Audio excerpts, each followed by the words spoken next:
This week I'm talking more inflation, and hey, focus on the things that you can control, which is your budget. I know, fun stuff to come. Stay tuned.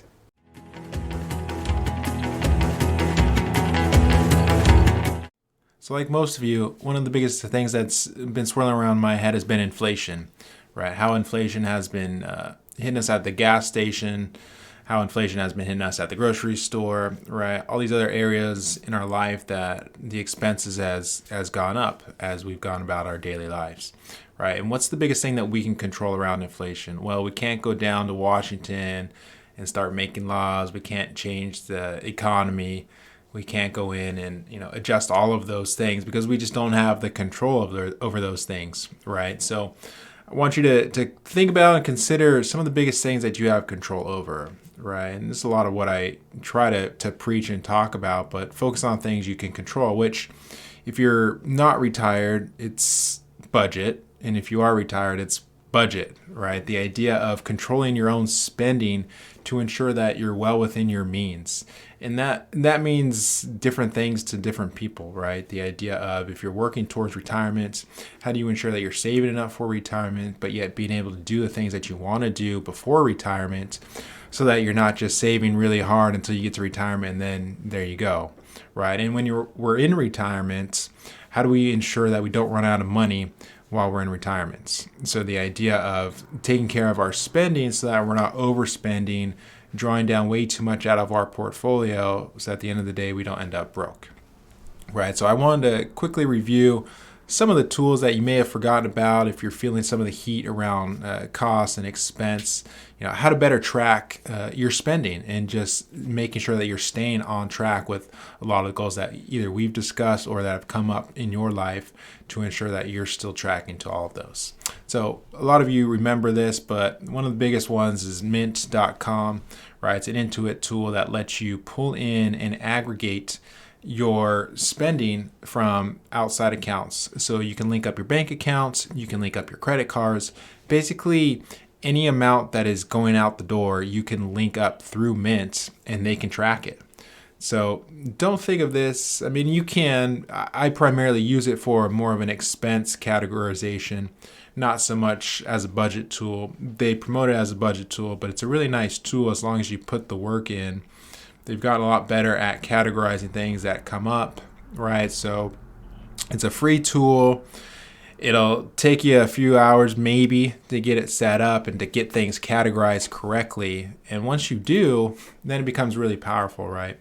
If you go to, out to eat, it'll categorize that as restaurant. If you use, if you're filling up your car with gas, it'll pull that information and know, hey, that's gas that you've spent. And you can go in and see, over the last 12 months or last 6 months, what your spending has looked like. And if it's well beyond what we've talked about, then that makes things really simple. Where are the areas in your life that you can cut back or that you can, kind of shave down a little bit to ensure that you're well within the budget and within your spending means. So I'd highly recommend, if you haven't done Mint in a really long time, to really start taking a look again to just ensure that you're not overspending, right? To make sure that you're tracking towards those goals.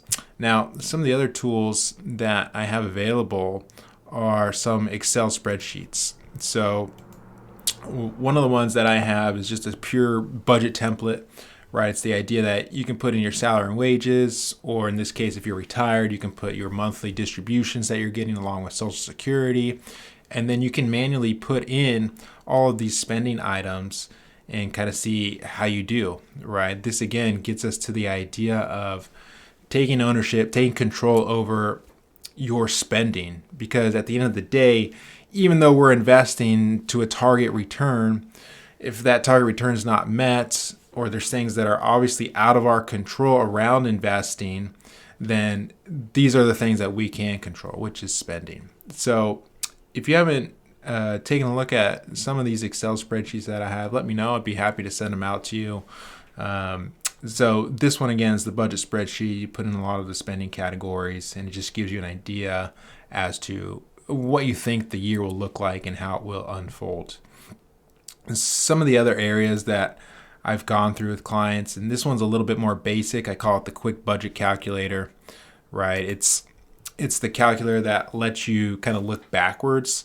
So it's taking information from a tax return, kind of plopping that in the calculator, seeing how much you had come in, what went out for taxes, what went out for savings in terms of maybe your 401k, what went out in terms of maybe some charity giving. And then once you shave off some of the payroll taxes, right, then you kind of come to this, hey, this is your total net spend that's available. So this also is a very useful tool. It kind of helps me as the advisor to look backwards and just get a really quick idea as to, hey, what did you spend? When I ask for your tax return, that's part of the exercise that I'm doing as well. Is I want to go in and make sure that if you're telling me you're spending X amount, let's verify that information, right? Because if you're telling me you're spending 100,000 and we go in and verify that you're spending 120,000, that's a big gap, and that's a big difference, right? And even if it's a smaller gap, we still want to ensure that we have a plan around that. Okay, that was intentional, or hey, something came up. Let's see how we're going to fix that going forward. And so if you're interested again in something like this, this is again a very basic spreadsheet, but this one's more of the quick, the easy look back. Hey, that's how much you brought in. We took out your taxes from the 1040. We took out some state taxes and maybe some payroll taxes. And that's essentially what you're left with. So where did you spend that money? And it could be a variety of these things. These are all kind of just an idea of fixed expenses. However, this number right here, the 70,000 in this case, really gives me an idea as to that's the amount that you have to spend. And the next step would be for you to go in and focus and say, okay, well, based on that information, I want to spend 70,000 in these different ways, right? I have some fixed expenses. What are my extra expenses? What are my discretionary expenses that I can then add into my budget as part of that expense? So I know with all of the stuff and the idea and news around inflation, right, it really drives up this idea that we're not going to be able to afford all of these things. When in reality, we may be able to shift some distribution. We may be getting some raises if we're still working. And then it's just a revisit. How are we doing on our budget? What does our budget look like? Maybe there are some things that we've gotten kind of exorbitant on, right? Maybe we've been eating out too much and we can kind of pare back a little bit.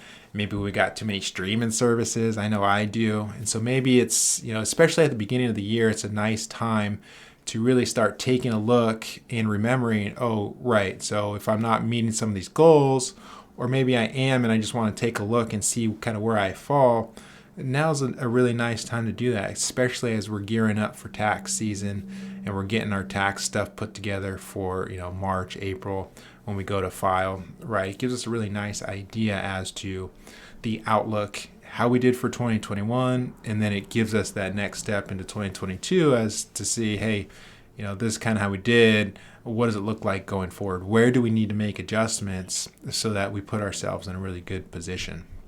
And lastly, if you are retired, right, we've probably gone through this a little bit, but I do have an Excel spreadsheet that we kind of go through on kind of the year-to-year basis to see where the streams of income are coming in, what streams are going out, what the taxes look like, and then we build our estimates off of that. So again, if that's something you're interested in, haven't seen in a while, please let me know. I'll make sure to send it out to you, and that way we can go through it together and make sure that we're planning around that. And lastly, one of the more interesting things that I've read through this book I'm going through about predicting the markets from Ed Yardini is he's got a chapter on inflation, and he kind of notices there's this pattern around inflation, and mainly where inflation is really high.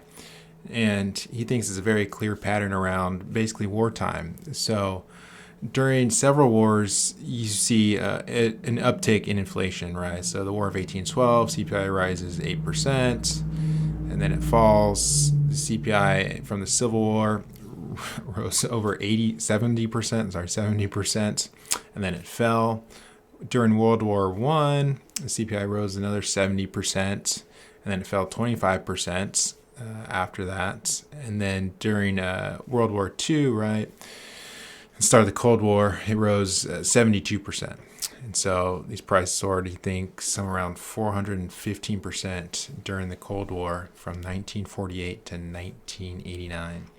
And then the interesting pattern on the other side is during peace times, they fell sharply. And we've kind of seen that, right, in recent history, more so because it is recent and fresh, is inflation has been really, really low, right? Sub 2%, which obviously is the Fed mandate. But, up until recently, that's been the real uptick. So the war and peace cycle has kind of been playing out, not so much for the last year and a half. And so that kind of, at least to us, and kind of what some of our thinking has been, is we're thinking it may be more of a shorter term than a longer term, right? Most of these increases that were happening around war times were kind of sticking around for a couple of years and were really driving prices up.